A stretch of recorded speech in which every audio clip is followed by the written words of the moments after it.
Muy buenas noches, días o tardes, depende de dónde se estén conectando.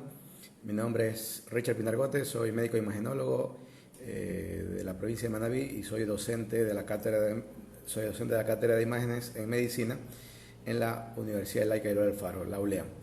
El propósito de realizar estos videos es llegar con información de carácter más científico, pero de una forma masticable para que toda la población pueda acceder y tener mayores y mejores conocimientos de lo que sucede día a día con el tema del COVID-19 y la pandemia que estamos enfrentando. De una u otra manera, procuramos también ir desmitificando ciertas mentiras que nos llegan a nuestros dispositivos, bulos, fake news y todo este tipo de noticias tendenciosas que pueden llegar a intranquilizarnos, asustarnos o crearnos un ambiente de zozobra. Así que, de una u otra manera, creemos nosotros que creemos nosotros porque también hay la colaboración de muchos colegas y creemos nosotros que sí se puede conseguir el objetivo trazado, así que por eso seguimos adelante con estos videos. Nosotros empezamos siempre estas charlas dando un fuerte abrazo a todas esas personas que están convaleciendo por algún tipo de enfermedad, muy en especial a aquellas personas que están padeciendo de COVID-19 y más que personas, grupos familiares, porque como lo dije el día de ayer, cada vez es más común encontrar a grupos familiares con el problema, con el COVID-19. Así que sin lugar a dudas eso nos pone alertas y de una u otra manera hace que las medidas sean mucho más estrictas y mucho más conscientes por parte de toda la población. Obviamente recomendamos siempre el no juzgar, el no señalar, el no apuntar cuando alguna persona o núcleo familiar está contagiado, porque esto le puede ocurrir a cualquier persona. Y también llegamos con un fuerte abrazo solidario, en especial aquellas personas que han tenido a alguien que haya fallecido en su núcleo, en su entorno, y sobre todo por COVID-19, que es la pandemia que nos está castigando de esta manera, ¿no? Obviamente que hay personas que han tenido también decesos que tienen que ver con probablemente una deficiente, mala o nula respuesta de atención médica, y otros obviamente que quizás cumpliendo al transcurso de alguna enfermedad complicada, severa, muy lacerante y obviamente que quizás iba dentro del desarrollo. Sin embargo, llegamos con un fuerte abrazo de solidaridad para todo ese tipo de personas o grupos familiares que están padeciendo la pérdida irreparable de esas vidas. Dicho esto, empezamos mencionando que nosotros dentro del desarrollo del video tocamos algo de estadística local, nacional, mundial, hacemos un comparativo con lo que ocurre en Latinoamérica, entramos a lo que hemos denominado como rincón médico en cuanto a lo que tiene que ver directamente con la parte de medicina, entramos a un segmento de bulos o cosas positivas si es que hubiera. Así que vamos entrando a la parte de estadística. El día de ayer no tuvimos información estadística en Ecuador, y ya creo que eso no causa ni admiración por estos apagones informáticos que estamos teniendo. Sin embargo, sí es conveniente entender, o sea, el día de ayer a mí me causó gracia y yo les decía, yo ya más me da risa que otra cosa, y hoy día me vuelve a causar más gracia. El único país del mundo que sus casos confirmados, en vez de crecer o entrar a meseta, disminuyen, somos nosotros, el único país. Y el único país del mundo que tiene 2 pacientes resucitados somos nosotros. Yo no sé, es increíble, o sea, estoy tocando un tema bastante serio, pero es imposible no reírme, porque la verdad nosotros estamos marcando tendencia mundial. No hay otro país que tenga 2 resucitados. O sea, es increíble, esa cuestión escapa de cualquier tipo de lógica. Y en virtud de ello, voy a dar la estadística de hoy día y luego voy a retomar con la estadística del día lunes 4 de abril. Y ojo, voy a dar primero la de hoy día. Siendo hoy día miércoles 6 de mayo y acá ya siendo las 20 horas con 7 minutos desde la ciudad de Puerto Viejo, en la provincia de Manabí, que es donde originamos esta señal, hoy día el Ministerio de Salud Pública nos comenta que hay 29.420 casos confirmados. Y el día lunes teníamos 31.881. O sea, si alguien lo agarra en medio descuidado y comienza a analizar esto, pensará, y ya llegamos al retroceso de la curva. pero ojo que no hay retroceso en la curva, o sea, no es que los casos comiencen a disminuir, porque los casos que están, ya están, ¿sí? Es que simplemente, aparentemente parece que ha habido algún error o confusión por tercera vez, creo yo, cuarta, ya hasta perdí la cuenta, y hemos decrecido en los casos. Entonces, nuevamente, ¿cómo podemos llevar un registro serio si cada y tanto vienen con este tipo de cosas?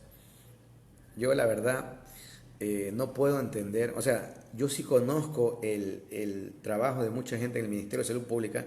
Yo estudié en una universidad pública, en la Universidad Central, y nosotros teníamos muchos profesores que trabajaban directamente en muchas direcciones en el Ministerio de Salud Pública, y gente muy valiosa y muy bien preparada. Entonces me llama la atención muchísimo que tengamos estos errores que son básicos. O sea, estos errores podrían ocurrir, qué sé yo, en el comercio de alguna persona que lo maneja de una forma informal y que de pronto un día dice, bueno, vendí tanto, el otro día no, me equivoqué, era mucho menos o era mucho más. Está bien, porque se manejan las cosas de esta manera informal.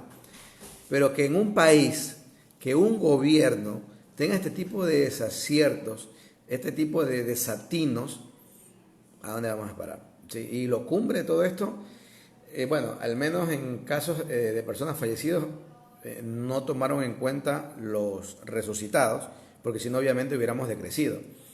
Porque el día lunes estábamos con 1569 y ahora 1618.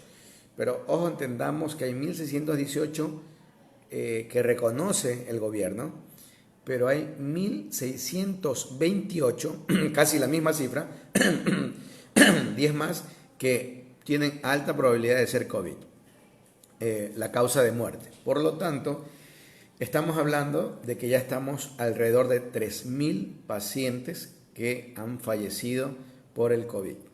Quiero que se entienda la magnitud de las cifras, porque nuevamente, si tomamos en cuenta lo que ellos, o sea, el mismo ministerio nos transmite en cuanto a casos confirmados, significa que estamos con una letalidad entre el 10, 11 hasta 12%. Alta, altísima. Estamos dejando de lado a Italia en el primer puesto y lo estamos arrebatando nosotros. Entonces, por donde se quiera mirar, la verdad que el panorama de lo que ha ocurrido es bastante sombrío, ¿sí? Y lastimosamente el gobierno no hace un esfuerzo como debería hacerlo, un esfuerzo serio y responsable para que esta tendencia varíe, o al menos no se siente ese hálito de esperanza que uno esperaría que ocurriera. Como yo siempre les digo, la situación del COVID-19 enmarca muchas cosas que de una u otra manera nos involucran a los médicos para que nos exijamos al máximo en nuestro conocimiento, en nuestra preparación, en nuestra actualización, porque vemos lo variable que llega a ser este tipo de enfermedades, lo variable, muy variable. Sin embargo, no vemos que ese mismo esfuerzo que la parte de profesionales, sobre todo de salud, que estamos involucrados al 100% en el tema y lo estamos realizando, no vemos ese sacrificio que venga también de los organismos estatales o al menos de los representantes que tienen que tomar las decisiones, ¿sí? Porque nuevamente, no importa qué pergaminos pueda tener una persona para ocupar diferentes cargos. Y ahorita, la verdad, lo digo, no me importa qué pergaminos tenga. A mí lo que me interesa es que sea una persona transparente, sea ética, sea responsable, ¿sí? Y sea una persona a carta cabal, como tal. O sea, sea un ser humano empático, sensible, sensitivo, que entienda lo que son las necesidades, que entienda lo que son las calamidades, que entienda el sacrificio de mucha gente, entienda las limitaciones de mucha gente, y solo con eso, independiente de los títulos, ¿sí? Creemos que esa persona puede tomar buenas decisiones. Pero a mí no me sirve nada alguien que venga encuadernado de títulos, ¿sí? Que venga con una lista interminable de títulos, si las decisiones que toma no son adecuadas. No me sirve absolutamente de nada. Y nuevamente, solo hablando del manejo de cifras, somos un desastre. Somos un desastre, hay que decirlo así. Yo soy docente y si yo tuviera un alumno como las personas que manejan esta cifra, yo le hubiera dejado de semestre 3 veces seguida para que pierda escuela, porque es inadmisible que lleguemos a este tipo de tonterías, por Dios. O sea, yo les dije desde el principio que empezamos los videos, les digo, el gobierno tiene que ser muy transparente, ¿sí? Muy diáfano en lo que tiene que ver a las cifras, y aunque sean dolorosas, tienen que decirlas como son. Porque uno, a partir de ello, hace su planificación. Y yo el día de ayer ya les comenté los casos. Si un paciente llega con un examen de laboratorio que no está bien hecho, yo voy a tomar malas decisiones para el paciente. Y en vez de ayudar, estoy perjudicándolo. Entonces, quiero que hilvanen esa situación con lo que ocurre cuando me dan a mí cifras que se voltean de un momento a otro, cifras que no aparecen cuando tienen que aparecer, y que todo eso. ¿Se acuerdan que al principio eran que me daban a las 10 de la mañana información y a las 5 de la tarde? 10 de la mañana a 5 de la tarde. Dijeron, no, ahora solo vamos a darle 8 de la mañana. No, ahora vamos a las 7. No, a las 8. Bueno, a la hora que ustedes quieran. Luego, no, que el fin de semana no lo vamos a hacer porque vamos a emparejar las cosas. Y ahora resulta que un día cualquiera, el día de ayer, ya no damos cifras. Y ahora pasamos al siguiente día y vemos que decrecen las cosas en cuanto a casos, cuando en la realidad de la situación nosotros estamos seguros de que han aumentado. Sí, han aumentado. O sea, ¿qué podemos hacer frente a esto? Nuevamente, desde mi perspectiva de ciudadano común, de ciudadano, un ciudadano más, al igual que la mayoría de ustedes, por no decir todos, ¿sí? Lo único que queda es demostrar mi molestia, demostrar mi capacidad de análisis, que es muy normal, tal cual la tienen ustedes, y demostrar que las cosas no se hacen como se deben. Y de una u otra manera, increparle al gobierno, a las personas que están encargadas con esto, para que tomen las medidas como se deben hacer. Hay que actuar seriamente y hay que actuar muy bien. Y nuevamente, la manipulación de esto es un acto bochornoso. En algún momento todo se va a saber, olvídense. En algún momento todo se va a saber y se va a saber muy bien. Y esas personas, de una u otra manera, van a tener que pagar serias consecuencias. Van a tener que pagar serias consecuencias. El COVID-19 nos ofrece todos los días la posibilidad de mejorar en todo aspecto. Y el hecho de que todo el mundo se ponga la camiseta, menos los gobernantes, nos deja un vacío enorme y una frustración enorme. Así que este barco lo navegamos y lo empujamos todos. Todos remamos por el mismo lado. Pero la carga mayor no tenemos que ir en nosotros. La carga mayor tiene que ir en los gobernantes. Ellos son los que tienen que acelerar el pulso, no nosotros. Sí, porque nosotros simplemente recibimos órdenes, recibimos disposiciones, recibimos delineamientos y nada más. Sí, espero que no suene muy pesado este comentario, pero la verdad a uno le irrita. O sea, y a veces se toma hasta en son de burla. ¿Cómo puede ser que nosotros tengamos 2 resucitados? O sea, y nosotros salimos como noticia mundial, pero normalmente salimos como noticia mundial de lo que no se debe hacer. 2 resucitados, por Dios. ¿Cómo estamos? ¿Sí? Y no se miren que pudiera haber un tercero, porque por Quito escuché un caso de algo parecido y podría haber hasta un tercero. Pero bueno, en fin. Vamos viendo lo que está ocurriendo a nivel mundial, como siempre hacemos esta comparativa y que de una u otra manera también nos estaciona en el contexto de la pandemia. En virtud de ello, hoy día, nuevamente ustedes ya saben que va a ser muy difícil que a Estados Unidos alguien le pueda arrebatar esa primer cantidad de casos que tiene, en casos positivos y también en pacientes fallecidos lastimosamente. Hoy día, miércoles 6 de mayo, siendo 20 horas 16 minutos, ojo que todo esto es importante dentro del contexto de lo que estamos viviendo. Estados Unidos tiene ya 1.228.177 pacientes positivos con el primer puesto, segundo España con 220.000 por encima, Italia por encima de 214.000 tercero, Reino Unido por encima de 202.000 cuarto, Francia por encima de 174.000, Alemania por encima de 168.000, en sexto Rusia, séptimo por encima de 165.000, Turquía octavo por encima de 131.000, Brasil noveno por encima de 120.000, por encima de 101.000. China estacionado en alrededor de 83.968, no completa todavía los 84.000 pacientes, está en 11º puesto, y luego viene Canadá en 12º con más de 64.000 y Perú en 13º con más de 54.000. Luego India está en puesto 14, Bélgica en 15, Holanda 16, Arabia Saudita 17, Ecuador 18. Ecuador estaba en 17, pero como esto de las cifras suben baja, bueno, nos han bajado y Pero yo creo que estamos por arriba de Arabia, realmente estamos por arriba de Arabia Saudita, ¿no? Para tener, o sea, estamos pisando los talones a Holanda, realmente. O sea, estamos por el puesto 16 más o menos, frente a solamente estos pequeños deslices que ocurren con el gobierno. Y tomando en cuenta Latinoamérica, siempre haciendo referencia de que tomamos como ejemplo a Estados Unidos sin que sea parte de Latinoamérica, pero simplemente como manera de ejemplo, como lo manifiesto, cuando en Estados Unidos ya tenían 1.223.468 pacientes positivos, tenían 73.039 pacientes fallecidos. Brasil, con 125.218 pacientes positivos, tenía 8.536 pacientes fallecidos. Perú, con 54.817 pacientes positivos, tenía 1.533 pacientes fallecidos. Ecuador, eran 31.800, bajó a 29.420. Es que hasta para informar esto, como que uno le da un cólico visual, ¿no? O sea, como que no quiere ni mirar eso, porque no entiende esa frase, la verdad. Bueno, en teoría estamos con 1.618 pacientes fallecidos, más la posibilidad de que hayan 1.628, ¿sí? O sea, casi el mismo número de pacientes fallecidos con probabilidad de COVID-19. Y bueno, estaríamos sumando o bordeando los 3.000, para que tengan una idea. México, con 26.025, está alrededor de 2.507 pacientes fallecidos. Chile, con 23.048, está en 281 pacientes fallecidos. Colombia no ha actualizado resultados el día de hoy, tiene los mismos que el día martes.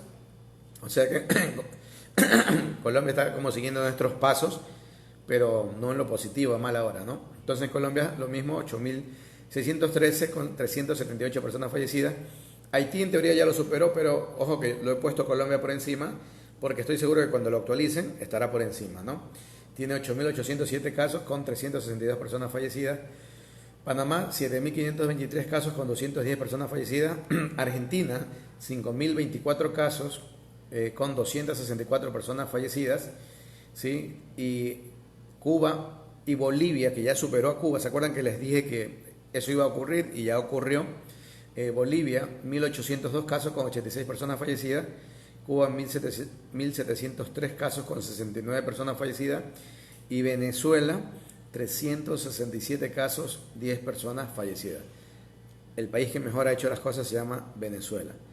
Duélale a quien le duela, fastidie a quien le fastidie, moléstele a quien le moleste, pero el país que mejor ha hecho las cosas se llama Venezuela. Los países que peor han hecho las cosas se llaman Brasil y uno que empieza con E y acaba en OR. Ya se podrán imaginar cuál puede ser. Muy bien. Entonces dejamos de lado la estadística porque la verdad, esta estadística por nosotros como que en vez de apoyarnos, como que nos limita. Y la verdad que cuando alguien escribe, doctor, ¿y usted hasta cuándo cree que esto y lo otro? Ojo, yo no soy epidemiólogo, no soy infectólogo. Sí, tengo mis conocimientos someros de infectología, de cuando uno hizo su pregrado, y bueno, en el posgrado que algo nos dan de estadística y todo eso. Pero sin embargo, hay cosas que son muy elementales a seguir en la pista. O sea, no es tan difícil saber qué país va a superar al otro simplemente viendo los cuadros estadísticos. Es muy sencillo. Por eso siempre yo les digo, miren, este país va a superar al otro. El caso Bolivia superó a Cuba. El caso de cómo China fue desplazado inicialmente por Rusia. ¿Se acuerdan la carrera acelerada que tuvo Rusia? Yo dije, miren cómo va a desplazar. Y efectivamente, luego también vino Turquía, Irán, todos estos países.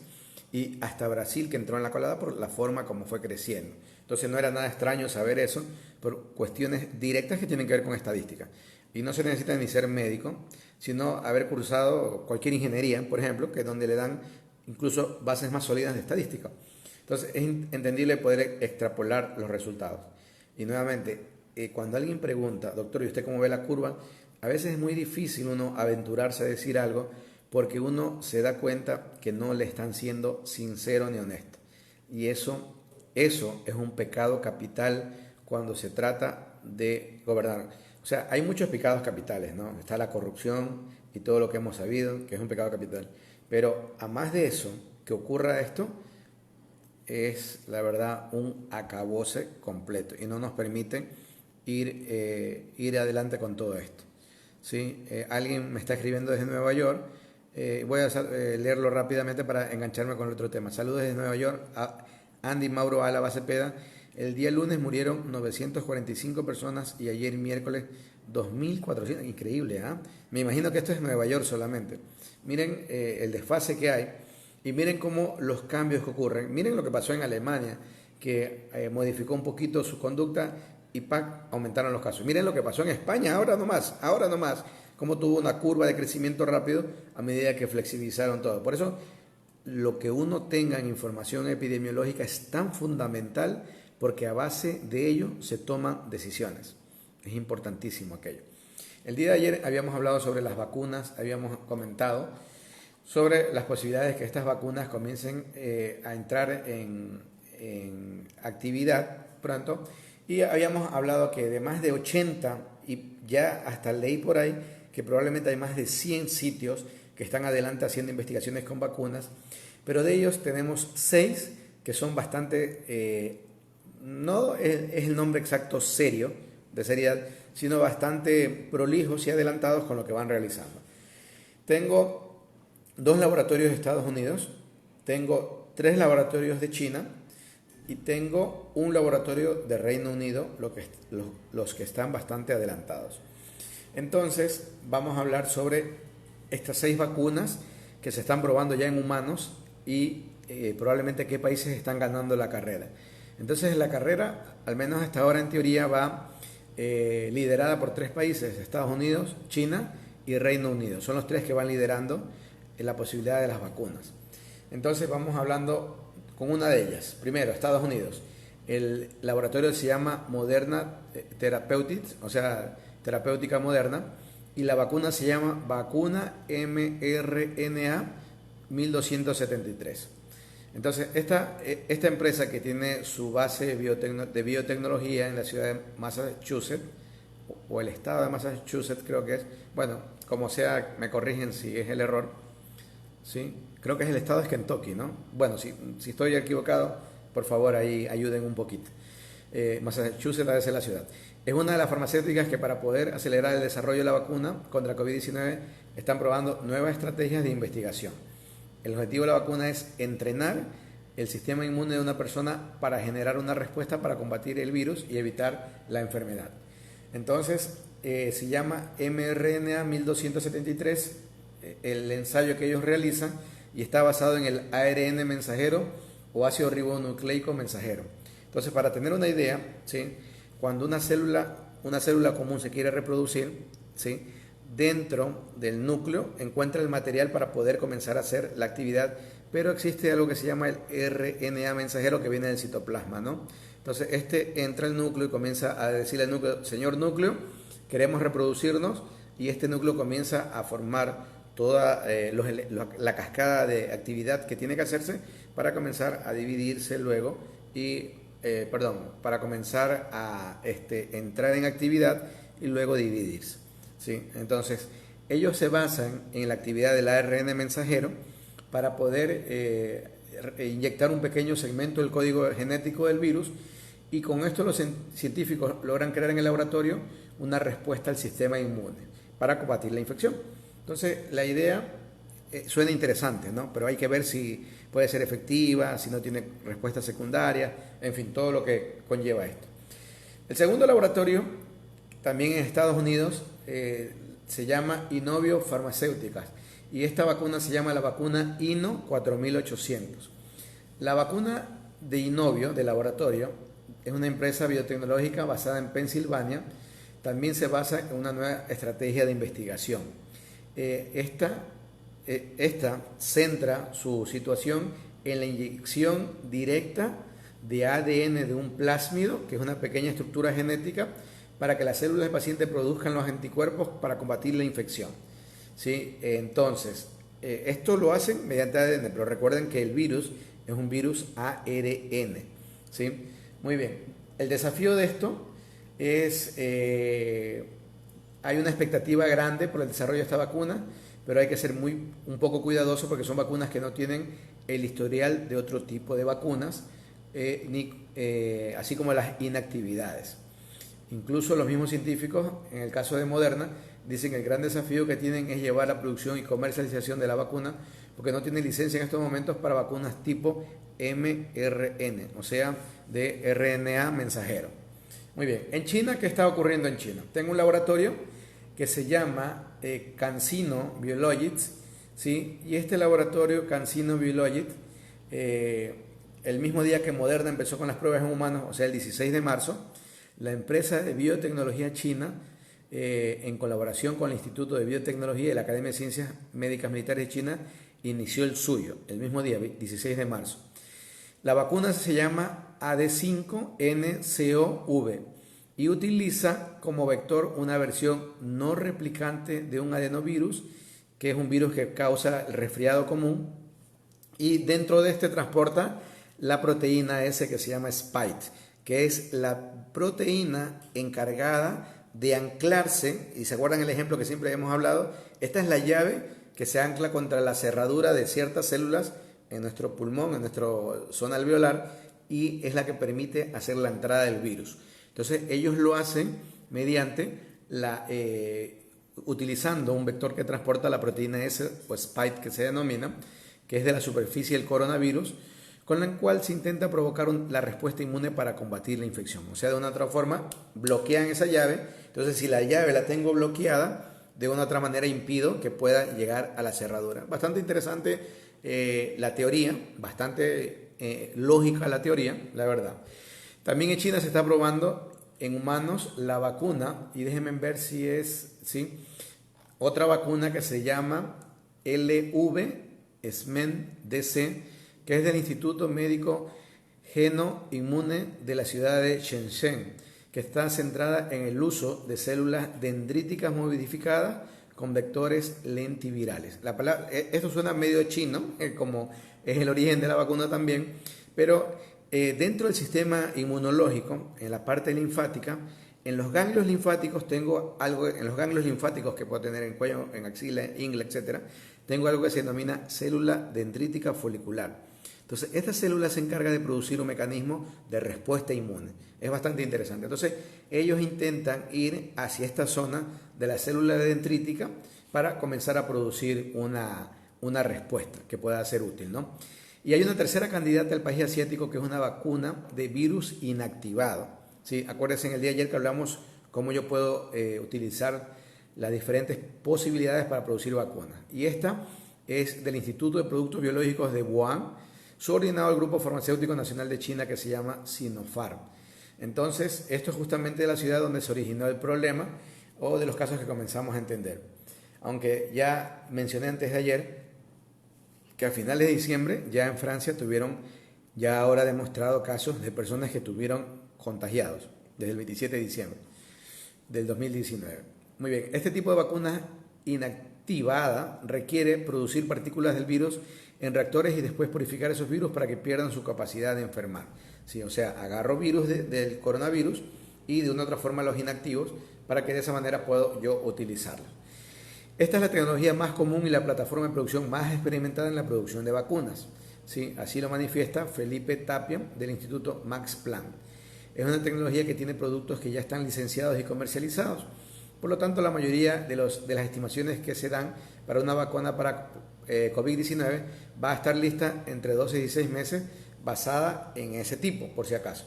Porque en otros de otro tipo está al menos la posibilidad con tiempos más cortos.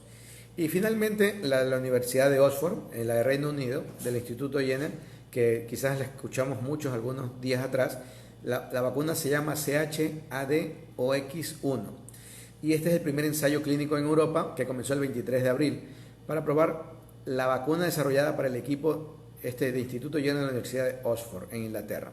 Esta es una vacuna que se denomina recombinante, que es algo parecido a la empresa china CanSino, ¿no? Lo que están haciendo ellos es producir en un reactor un virus que no es dañino, pero en su superficie expresa la proteína del coronavirus y así genera una respuesta inmune, que es parecido, muy parecido a lo que quieren hacer con el vector que transporta la proteína S-Spike del virus, del coronavirus, y de esa manera poder bloquear, ¿sí? Poder bloquear la interacción que hace el virus contra las células diana o la célula donde tiene que ejercer su efecto. Muy bien, Pero todas estas vacunas, estas seis empresas que van adelantado con esto, y ojo que es interesante, ¿eh? La primera empresa que llegue a concluir estudios que sean confiables y verdaderos, ¿sí? Se va a ganar probablemente, yo lo veo desde el punto de vista, un pozo de dinero increíble. O sea, esa empresa va a crecer enormemente porque estoy seguro que una gran parte, por no decir todos los países del mundo, van a pelear para comprar las vacunas. O sea, es una cuestión muy obvia. Si ustedes saben que pudiera haber una vacuna, yo no creo que existiría un gobierno que no haga esa inversión en vacuna. Bueno, sí podría haber uno que empieza con E y acaba en OR, que le interesa otras cosas, como no invertir en educación, en salud, etc. Pero el común de los gobiernos, con un poquito de lógica, un poquito de sentido común, un poquito de amor a su país, de amor a sus conciudadanos y un poquito de sensatez, va a invertir en las vacunas. Y nuevamente, el país o el laboratorio que pueda sacarla adelante se va a llevar un pozo enorme de dinero, si es que eso les interesa a ellos. Pero bueno, y también la reputación, que en estos casos es algo también muy importante, ¿no? ¿Sí? O sea, van a ser los nuevos Pasteur, ¿sí? Los nuevos Fleming, van a ser todo este tipo de... ¿sí? Bueno, guardando las distancias, pero no por el tema, pero serán los nuevos Marie Curie, ¿no? Franklin, bueno, tantos investigadores más que hay y que han marcado historia. Entonces ellos van a ser los nuevos, se aseguran todo ese tipo de cosas, ¿no? Y el agradecimiento de una otra manera de todos los que estamos aquí, ¿no? ¿Sí? De Rosalind Franklin, se me estaba yendo el nombre, ¿no? Rosalind Franklin, la que descubrió la triple hélice de ADN, que una mujer con una capacidad enorme, ¿no? Muy bien, ahora, el desafío a la producción masiva, obviamente que existe, hay obstáculos paradójicos que también aparecen, porque miren lo que dice el artículo: si las sociedades tienen éxito al contener la propagación del coronavirus, esto podría presentar otro obstáculo para la obtención de una vacuna. No quedarán poblaciones para poder probar la inoculación, o sea, la vacunación. Obviamente, porque hay países que por cualquier cosa podrían llegar a la inmunidad de rebaño, y obviamente sería un problema comenzar a intervenir allí. Entonces hay algunos desafíos que aparecen, algunos desafíos, pero bueno, en definitiva por ahí va la cosa en lo que tiene que ver a vacunas. Es la forma de actualizarlo y lo hemos querido hacer. Ahora, hay una pregunta que vengo arrastrándola, de lo que tiene que ver con las mascarillas, ¿sí? Y que antes de ello, a mí sí me interesaría que se entienda cómo es esto de la transmisión, o recordar nuevamente, cuando nosotros hablamos de la transmisión por estas gotitas aéreas que tiene el coronavirus. Entonces, cuando uno tose, pero sobre todo cuando uno estornuda, produce un sinnúmero de micropartículas, un sinnúmero de microgotitas, que las más importantes son unas gotitas que se llaman las gotitas de Fluge, por el nombre del apellido del investigador, que tienen una medida entre 10 a 100 micras, más o menos, ¿no? Sí, entonces, estas gotitas de Fluge son las que decantan más rápidamente, son las que caen más rápidamente por el tamaño de ellas mismas. Y luego existen unas gotas mucho más pequeñas, porque estas miden entre 10 a 100 micras, que se denominan núcleos goticulares de Well. Y estas tienen sobre todo un residuo de evaporación entre 5 a 10 micras. Y estas son las que generalmente pudieran quedar en la atmósfera, ¿sí? flotantes, y que de una u otra manera, como existe igual en una habitación, cuando tú entras en una habitación y está algo oscuro y entra un rayo de luz y ves, si haces un movimiento, cómo se mueven partículas de polvo, pues ocurre igual. Salvo que estas gotitas no suelen tener la capacidad de impregnarte, o sea, tú podrías pasar por ese sitio donde están estos núcleos goticulares de Well y no necesariamente podrías infectarte, porque el simple hecho del movimiento produce una variable dinámica, hemodinámica, o sea, una dinámica aerodinámica sería en este caso, y obviamente que las gotitas también se moverían, estas más pequeñas, pero las otras decantarían.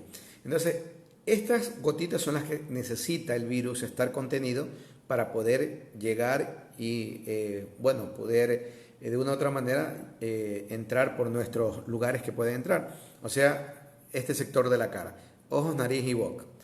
Mientras no exista esa posibilidad, automáticamente no puede ocurrir. Cuando yo tengo estas mascarillas, no la tengo acá, pero por ejemplo, la N95, que estos nombres varían dependiendo de dónde. N95 es la denominación americana. La denominación española es de otra manera. Es el FTP2, por ejemplo, y la denominación en Asia es la famosísima KN.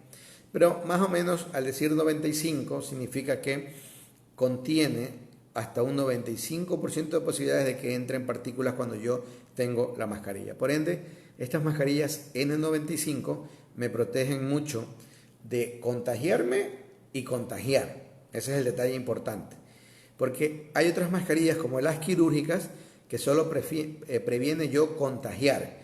Pero si en un ambiente estamos todas con las quirúrgicas y como yo me prevengo contagiar, con esas prevengo contagiar, por ende, aunque haya una persona que contagie, no me va a contagiar si tiene las mascarillas porque él no puede contagiar. Entonces, por eso es importante la utilización de mascarillas, incluso las quirúrgicas, pero en la medida que todos las usemos. Ahora, la pregunta de cierta persona era, en el trabajo le dan al esposo, ¿sí?, una N95 y encima le ponen una quirúrgica para que dure más.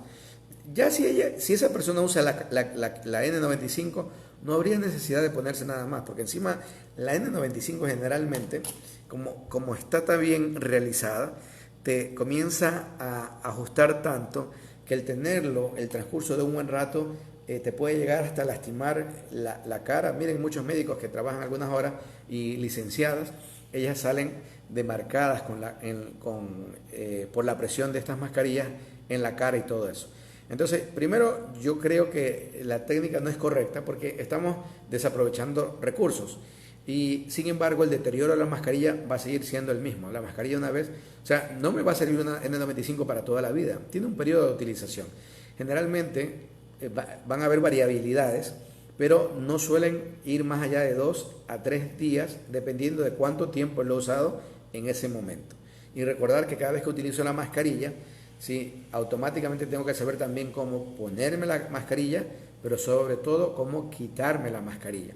Porque muchas veces yo puede que haya hecho todo bien, pero el momento que yo llego a mi casa con la mascarilla, o donde tenga que retirarme, perdón, me retiro la mascarilla, la dejo botada o desechada, etcétera, y con esa mano que me contamina, porque la mascarilla va a ser el receptor de todo eso, viene y me puedo contagiar.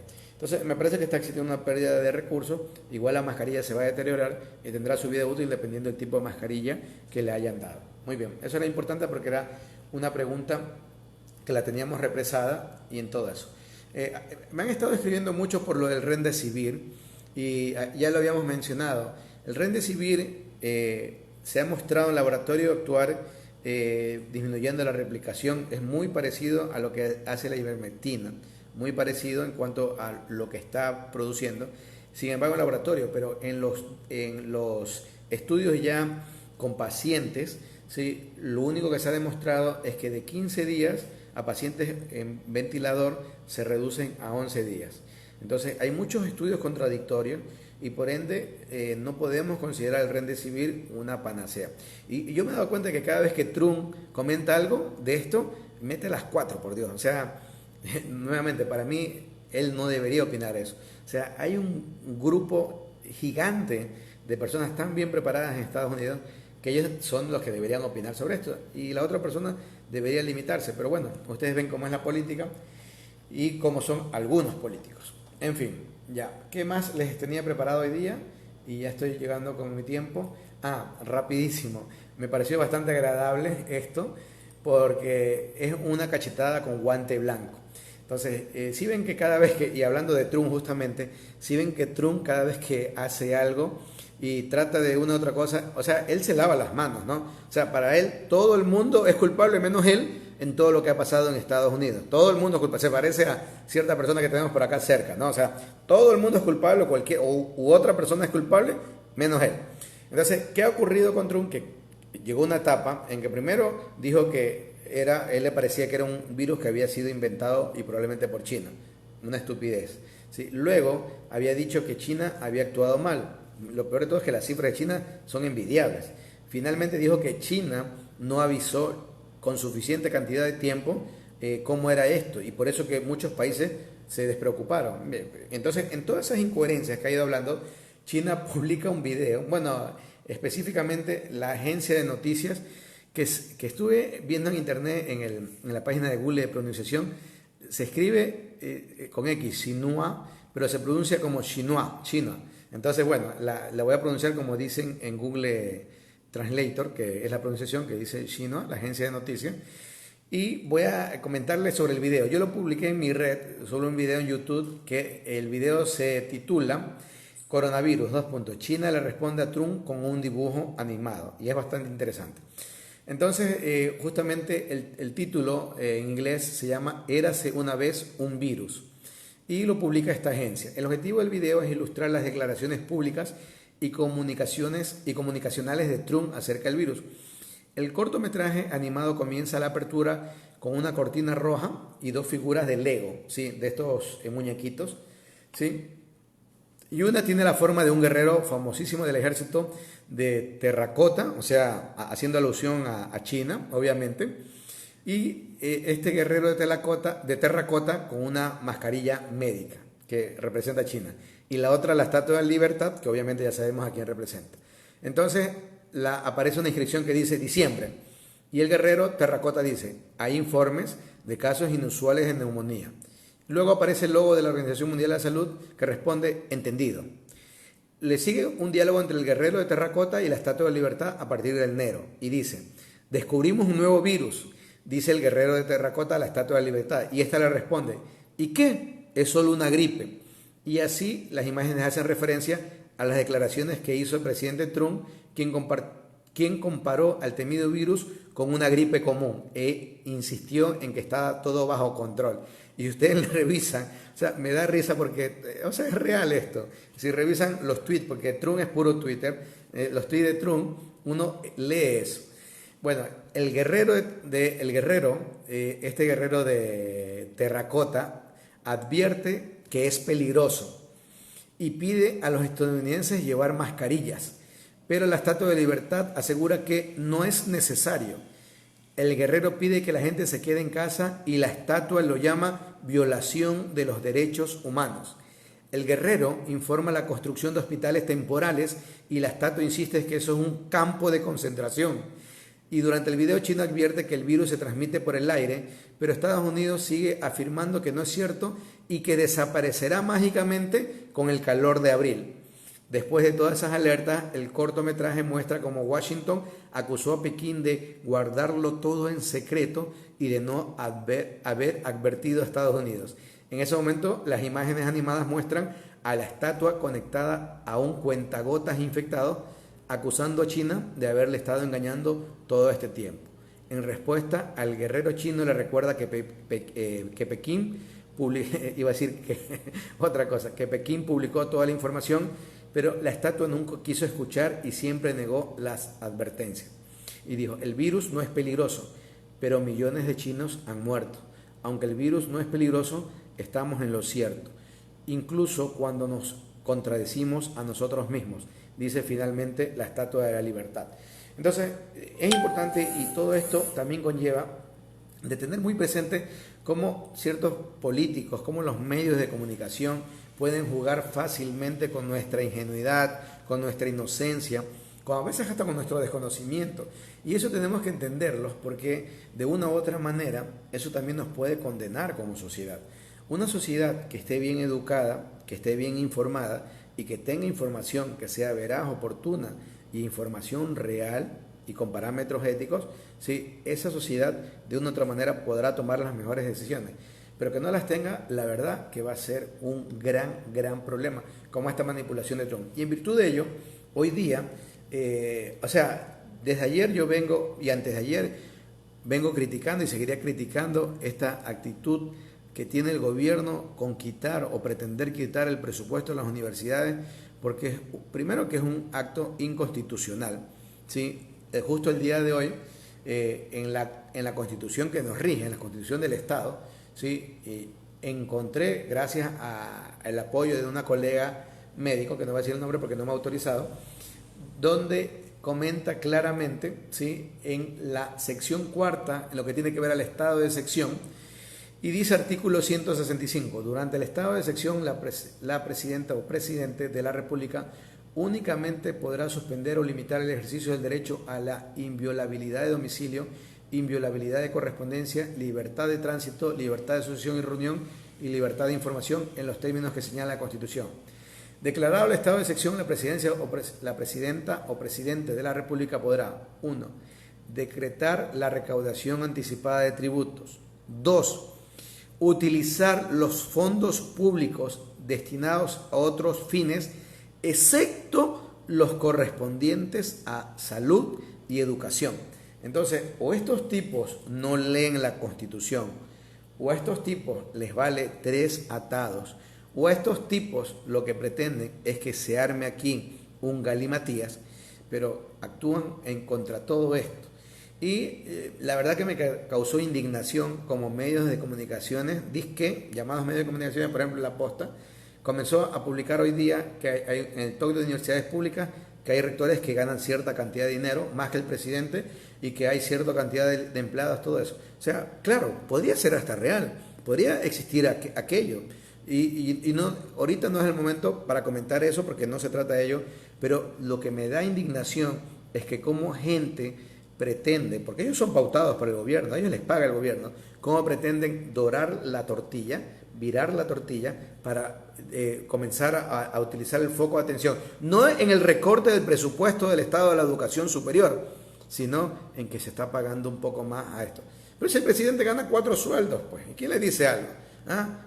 O sea, ni siquiera en eso hay un poquito de sindéresis en lo que se opina o se dice. Entonces, este tipo de pseudo profesionales, por ejemplo, para ellos es que uno pelea, para que ese tipo de gente tenga una educación universitaria acorde a esa situación.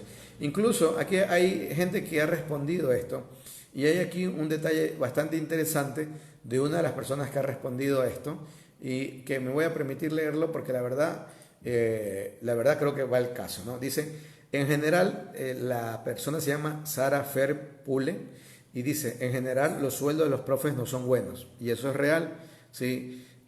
Yo soy un profesor de tiempo parcial, ¿sí? Y soy de 20 horas por semana, y mi sueldo está alrededor de $800, un tantito más por si acaso, para que vean, ¿no? Y ustedes pueden hablar con la gente que ha sido mis alumnos y pueden darse cuenta que la verdad que uno hace la docencia, o sea, en mi caso lo digo, es porque a uno le gusta ser docente, o sea, por la pasión que uno tiene para la docencia.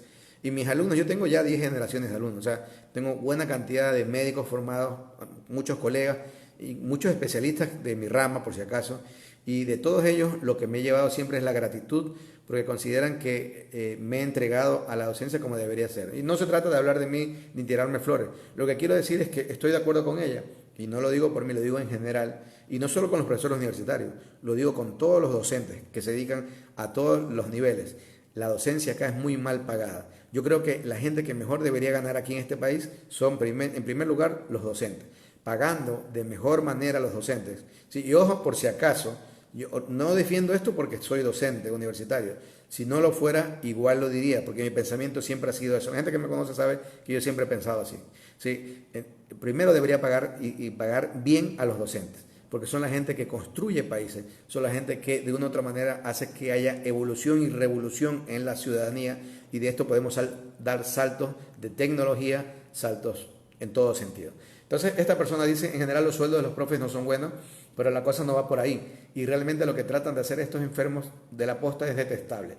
Ella también dice, imagínense que la educación inicial de 0 a 5 años no es obligatoria en Ecuador. Yo no sé si eso sea real, pero estoy repitiendo lo que ella dice. Capaz que sí, porque se ve que ella conoce sobre el tema, y por esa misma razón aún subsiste el, entre comillas, mi mami que le cuide, entre comillas, mi vecina de arriba está de vacaciones que le cuide, entre comillas, que como no trabajo, que pase conmigo, etcétera, etcétera. Estos factores desvalorizan esta enseñanza que es clave para los seres humanos en EI, y no se toma, me imagino que es educación inicial, ¿no? Y no es tomada en serio. Entonces, lo que dice ella, la verdad que es muy real. Donde mejor deberían haber sueldos es en los educadores. Y ni siquiera meto la colada como tal a los universitarios, los educadores en general, los de inicial, los de primaria, los de secundaria, todos deberían recibir buena remuneración, deberían recibir buenos estímulos para ofrecer en ellos también el incentivo de que se estén capacitando, perfeccionando, mejorando y todo ese tipo de cosas. Porque muchas de las personas que hacemos docencia y nos toca perfeccionarnos o capacitarnos, lo hacemos por voluntad propia, ¿sí? Con recursos propios. ¿Sí? No, generalmente no existe una cuestión importante. Y eso que siempre nosotros tenemos que hacer nuestras evaluaciones personales y tenemos que poner a qué congresos hemos asistido, si hemos presentado casos o exposiciones en congresos, etcétera, etcétera. Y que en mi caso, a Dios gracias, sí me ha gustado esta situación y he tenido la suerte de poder hacerlo. Pero nuevamente, esto tiene que ser estimulativo para todos. Y lo que pretende hacer el gobierno, de las cosas que hacen mal, esta es de la peor. ¿Sí? O sea, si usted quiere ver a alguien que actúa mal y ver las cosas que mal hace, esta es de las más reprochables y detestables. Y la respuesta que ha dado los universitarios, por ejemplo en Quito, en la Universidad Central, es plausible, es aplaudible, ¿sí? Es envidiable, es encomiable, es ejemplificadora, porque la juventud no se puede quedar callada ante este atropello. Están perjudicando a los jóvenes. Con nosotros los que somos mayores y ya de otra manera somos profesionales, ya no tanto, porque tenemos cómo responder a cualquier tipo de cambio o variabilidad que ocurra. Pero la molestia de uno que tiene hijos, que tiene nietos, es que se les quiera truncar el futuro de ellos. Y miren lo que ocurre ahorita con todo lo que se diga. O sea, yo, ojo por si acaso, mi postura, yo estoy a favor siempre de que se tome examen de ingreso como tal, pero en un examen de actitud, para que se vea, porque yo soy docente, yo he visto que cuando hemos estado masificados, ¿sí? La cosa tampoco va bien. O sea, hay que hacer las cosas como son. Y los impuestos son los que pagan la educación superior, por si acaso. Entonces, yo sí estoy de acuerdo en que se da exámenes de actitudes para las personas que estén en sus niveles, puedan estudiar diferentes cosas, lo hagan. Pero ahora, como se está actuando, me deja mucho que desear cómo lo hacen. Tengo la cantidad de personas que tienen sus hijos que quieren estudiar, por ejemplo, medicina, porque yo estoy en la parte médica, y veo cómo se frustran con buenos puntajes y todo eso. Ojalá que no existan negociados por ahí, que sería también lamentable y detestable y debería ser denunciable, pero como se están manejando las cosas, no nos están haciendo bien como país. Disculpen la monotonía de las palabras y quizás un poco acelerado todo, pero era menester y necesario mencionarlo. Y la verdad, yo no sirvo para quedarme callado, yo las cosas que tengo que decir las digo, siempre intentando guardar respeto, siempre teniendo bases y siempre, sí, teniendo de dónde saco mis cosas. Porque yo aquí tampoco, yo no estoy en una palestra política donde vengo acá a inventar, a dibujar un país de maravilla y a decirles un canto de sirena con la intención de que ustedes se sientan bien. No, las cosas como son. ¿Sí? Y la lucha como lucha, y lo que uno tiene que poner también lo uno tiene que poner, y lo que tenemos que hacer también dentro de la cuarentena es lo que tenemos que hacer dentro de la cuarentena para favorecernos como personas, como familia y como sociedad. Entonces, todo ese tipo de cosas siempre escucharán de mí. Y bueno, eso ha sido lo que yo tenía preparado para hoy, ya me extendí. Yo siempre intento que no dure más de 40 minutos, pero todavía no lo consigo. Pero bueno, ya algún momento lo conseguiré. Ahora voy a leer lo que ustedes gentilmente publican o colocan por acá. Estoy viendo mi ropa para ver si este es el de hoy día. Entonces, si es el de hoy día, para escuchar los comentarios, sugerencias, todo ese tipo de cosas que pueden colocar por acá, ¿no? Entonces, vamos a ver lo que ustedes ponen.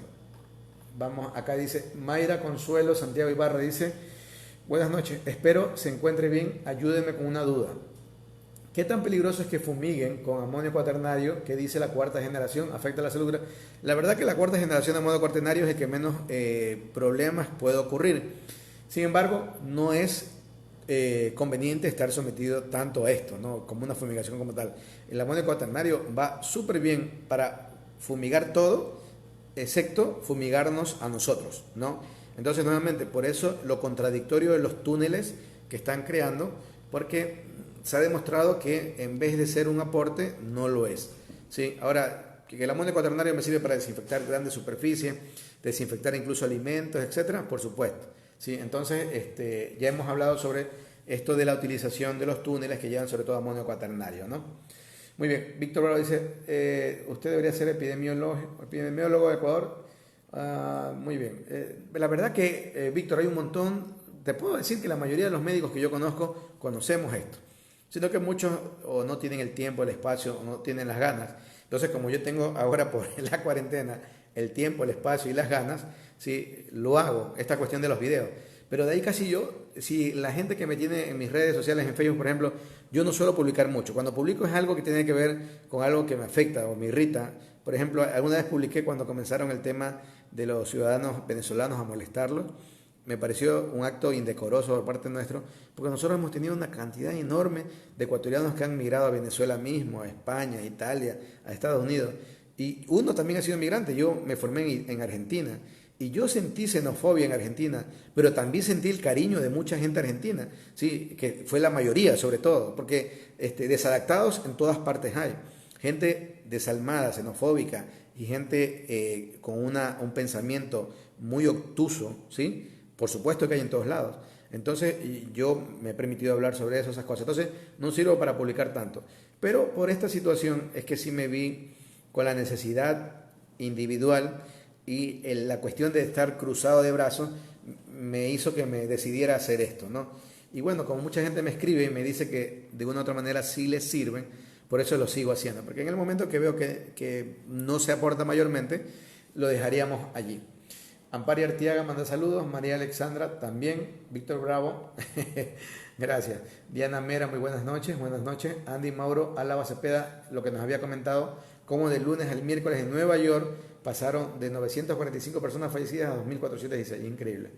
Dice Maggie Menéndez Nimar, pero sin encargo es muy importante y digno de su parte que nos regale una hora de su valioso tiempo para explicar tantas cosas. Merece respeto. Gracias, muchas gracias. Miguel Robert dice buenas noches. ¿Por qué Venezuela lo está haciendo bien? No es que también están ocultando datos. No, justamente el tema de Venezuela ayer lo habíamos hablado y más bien Venezuela es obligatorio por la cantidad, el tipo de... Ustedes saben cómo está Venezuela, ¿no? Está de una otra manera sufriendo un embargo desde Estados Unidos. Tiene lo que representa Maduro, tiene una clase política contraria a él que le anda buscando cualquier tipo de error y tiene también acreditados corresponsales internacionales que de una u otra manera, si ellos quisieran manipular u ocultar, les hiciera tremendo daño a ellos y hasta podría ser un pretexto para invadirlo. Pero ¿qué ha hecho Venezuela? Venezuela tiene activado en sus barrios, por eso es que la fuerza en los votos de Venezuela se mantiene. Porque los barrios de clase pobre, que generalmente son la gente que más vive, obviamente, ¿sí? Ellos tienen activado en sus barrios unidades que nacen desde la iniciativa popular y que ellas coordinan con el Ministerio de Salud de allá para que vayan brigadas y puedan ubicar, puedan contener y mitigar cualquier tipo de foco que pudiera aparecer. Entonces, eso funciona muchísimo y realizar mucha cantidad de pruebas.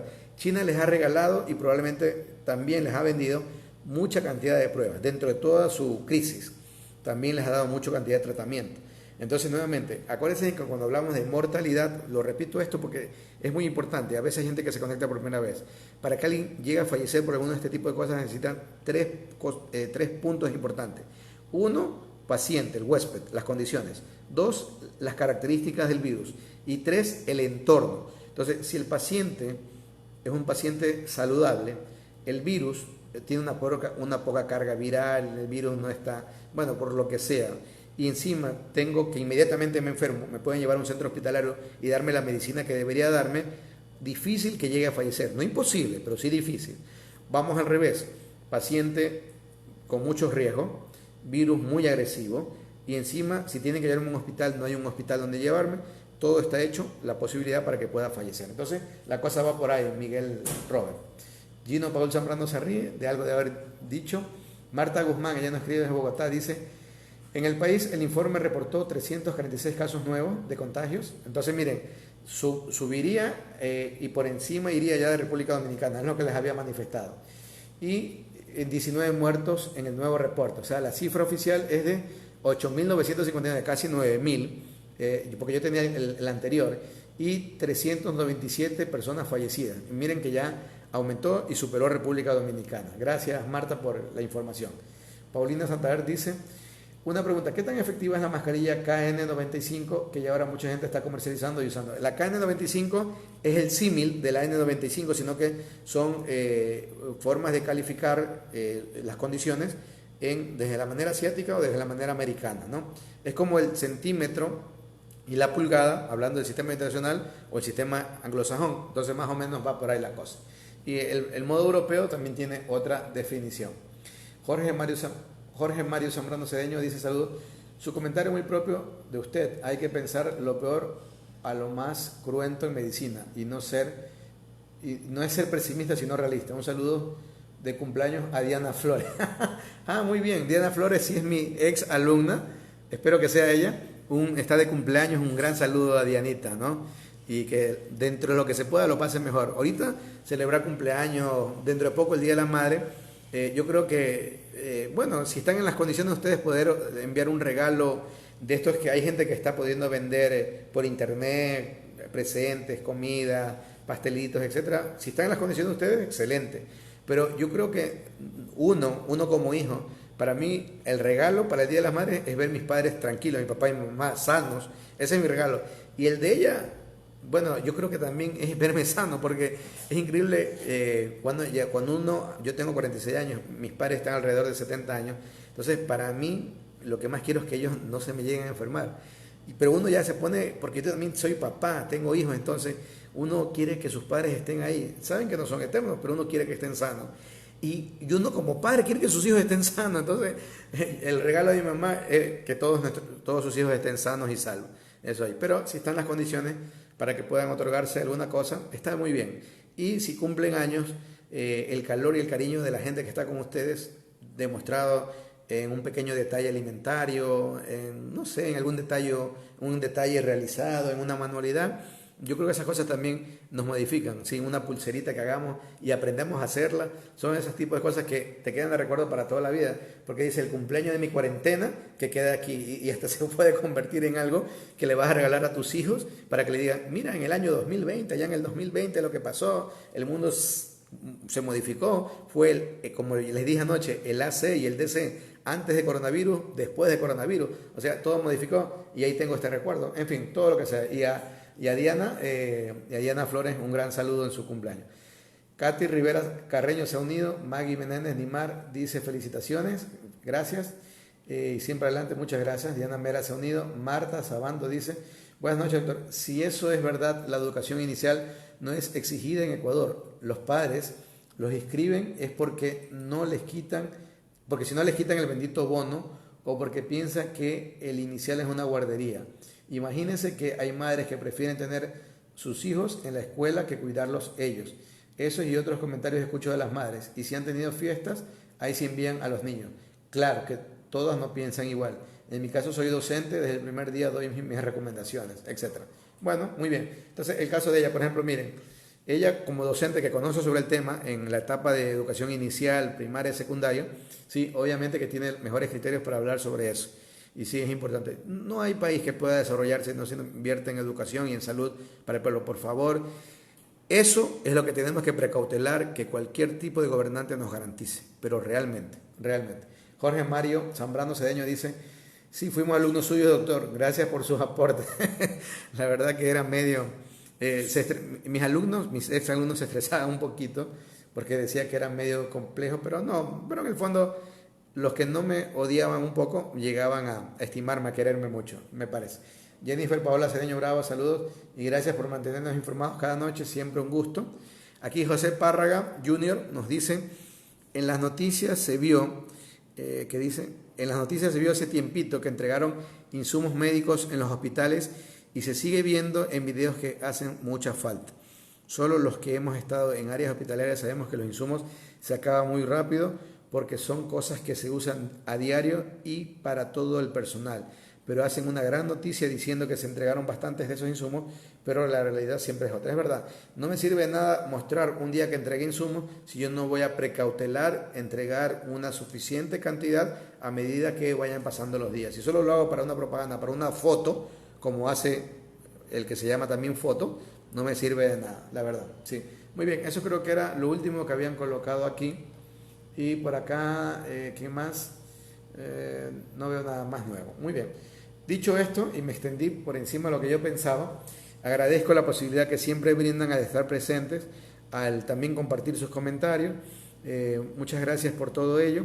De una u otra manera, creo que esta comunicación que podemos tener hace que mucha gente, como mi caso, también podamos sentir que estamos haciendo algo útil. Agradezco eso, espero que puedan tener una agenda de actividades mañana, espero que el resto de la noche lo puedan pasar bien, que puedan disfrutar de la compañía que tienen ustedes y de una u otra manera que puedan permanecer con las tranquilidades en su casa, aunque a veces es complicado. Y si dentro de sus posibilidades pudieran ser solidarios, sobre todo en alimentos, con aquellos que se debe ser solidario, la verdad es un envión de ánimos enorme que ustedes van a dar a familia y de paso una descarga de endorfinas interesantes que van a tener. Dicho esto, cuídense mucho, pasen muy bien, muy buena noche con todos y si Dios lo permite, tal vez el día de mañana estamos por acá. Chao.